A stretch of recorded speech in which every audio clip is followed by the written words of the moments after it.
Estamos en contacto con Valeria. Daniel y Paula te saludan. Hola Valeria, buen día. Hola, ¿qué tal? Buen día.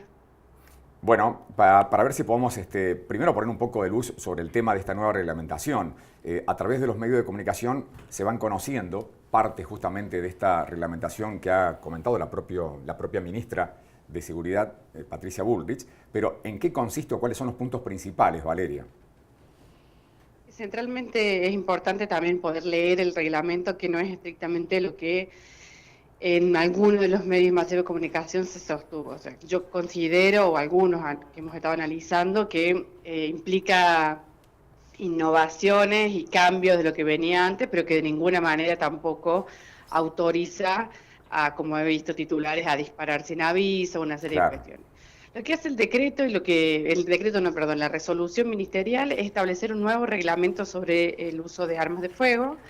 Hay una serie de reglamentos anteriores y todavía sigue siendo un poco confuso y va a haber que esperar algún fallo que interprete qué queda vigente y qué no, porque la nueva resolución de una manera poco feliz dice si derógase todo lo anterior, pero sin embargo estamos hablando de muchos protocolos y reglamentos anteriores que en términos de técnica legislativa no creo que se deroguen todos. Hay muchos que establecen claros ejemplos más técnicos del uso del arma. Ujú. Y en ese marco usando la idea de los organismos internacionales de establecer reglamentos, con los cuales en principio lo que venimos investigando sobre estos temas nos parecen que tiene que haber reglamentos, o sea, no puede solo con el Código Penal regirse el personal policial, porque eso claramente da lugar a diferentes interpretaciones.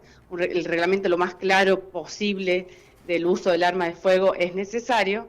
Sin embargo, tomando esta idea del reglamento, creemos que se exceden sus funciones porque en algún punto amplía las potestades que le otorga justamente el Código Penal, que es la norma de mayor jerarquía. En ese sentido, ¿en qué modifica o podríamos ver de 2 o 3 puntos centrales que modifica las resoluciones anteriores?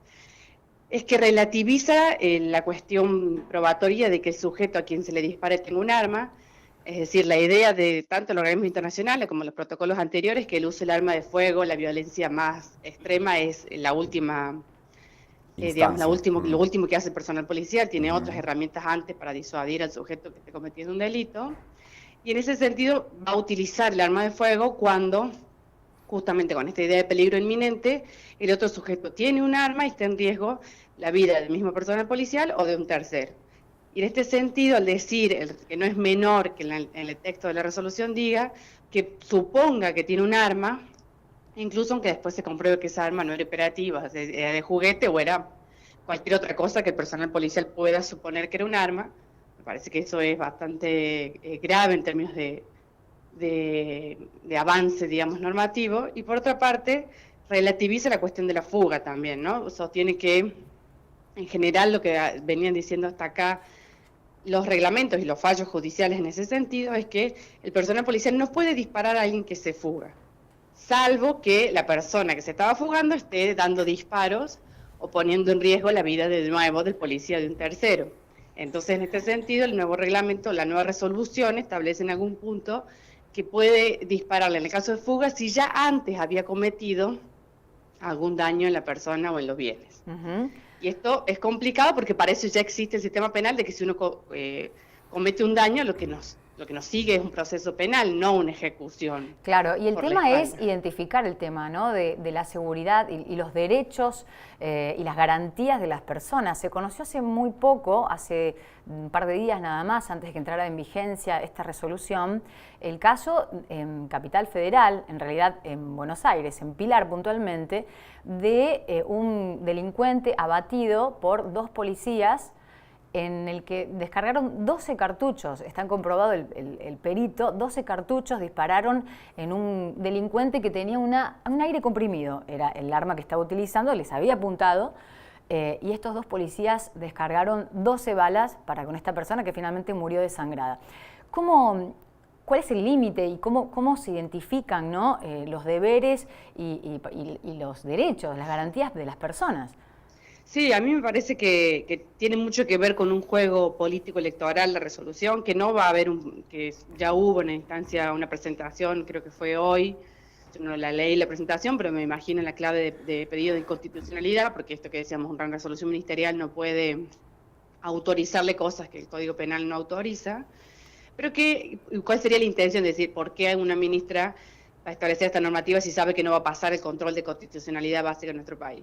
Tiene que ver con un mensaje simbólico que no es poco, ¿no? Que es de sostener esta idea de la mano dura como la única alternativa ante una crisis de seguridad, de una crisis social que agrava los problemas de seguridad, que primero que esto es falaz y que no funciona en ningún lugar del mundo, y que además me parece que da un mensaje equivocado también al mismo personal policial, digamos. Me parece que quienes más van a pagar también son estos mismos policías que no tienen en claro, en vez de trabajar en la formación de esos policías, de cuándo pueden usar el arma, en qué momento, etcétera, porque después, como vos bien mencionás, cuando se extralimitan de sus funciones, hay castigo penal, digamos, y hay muchos casos donde policías son condenados por no haber cumplido bien su deber de funcionario público, como es este que decís, pero hay muchísimos, y en la provincia de Córdoba también tenemos varios casos recientes.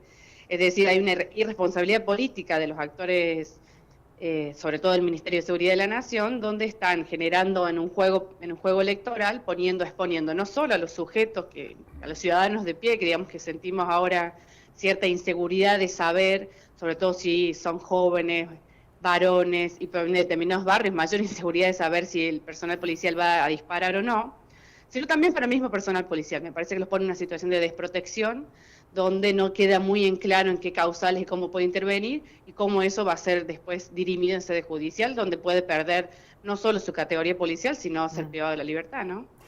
Valeria, ahora, más allá de esta mirada que me parece muy interesante sobre lo que estás diciendo, ¿no supones por ahí que también la reglamentación vigente estaba como, por lo menos, desactualizada? No, me parece que se avanzó bastante, la última es 2015, no es desactualizada, no, en todo caso lo que me parece que sí es importante siempre ir avanzando. La de 2015 generaba un protocolo justamente con esta idea de las normativas internacionales de que la intervención tiene que ser gradual, que tiene que ser proporcional, esto que decimos, digamos, no puede ser que ante un arma, como por ejemplo un aire comprimido, se le responda con arma de fuego, digamos, hay una serie de pautas que se va tomando. Lo que sí nos podemos decir, bueno, entonces uno diría, ¿por qué si la normativa no era tan mala, porque sigue habiendo tantos casos de ejecuciones policiales? Lo que me parece que en todo caso el Ministerio podría avanzar, tanto el de la Nación como el de la provincia, en que esas normativas se hagan carne en el personal policial, cómo se trabaja en las capacitaciones, cómo se instruye el saber técnico, para que efectivamente el sujeto, muchos de los sujetos que terminan disparando y que después terminan siendo condenados, habrá algunos de una hazaña, etcétera, otros porque no saben cómo reaccionar en esa situación. Digamos, no es solo que el reglamento esté escrito como letra muerta, sino de que puedan efectivamente ser apropiados de esas normativas, incluso seguramente modificadas y perfectibles todas, pero sobre todo que haya una formación técnica del personal policial en el uso del arma, que no es menor y que eso se hace en otros países, porque uno necesita una capacidad de resolución rápida en esa situación que tiene que estar entrenado, ¿no? Y y no están entrenados para esa situación. Valeria, vos hablabas de una cuestión política, de una necesidad de imponer, como una fuerza del orden por parte de la ministra de Seguridad. Y en este caso, ¿cómo será la convivencia con las provincias? Córdoba, por ejemplo, ya comunicó que no adhiere al pedido de esta resolución por parte de la Policía de Córdoba. Hoy se conoció que fue dictado inconstitucional esta medida por un juez en Buenos Aires. Entonces, ¿qué efecto real tiene el anuncio de la resolución? En nuestras prácticas cotidianas en la provincia de Córdoba todavía no tiene el efecto simbólico del cual hablamos, que podemos acordar o discutir del alcance de ese efecto simbólico, que no es menor y no hay que minimizarlo. Pero en términos jurídicos, digamos, no tiene el alcance porque el personal que se desarrolla en la provincia de Córdoba de Fuerzas Nacionales, aún la declaración de inconstitucionalidad, hasta que eso no efectivamente quede firme, digamos, la resolución sigue vigente en provincia de Buenos Aires y en los lugares. En realidad es nacional, pero no hay fuerzas nacionales en el resto del territorio, por eso es que no adquiere tanta relevancia. Gendarmería está en el territorio de la provincia de Córdoba, pero hasta donde sabemos son 200 efectivos.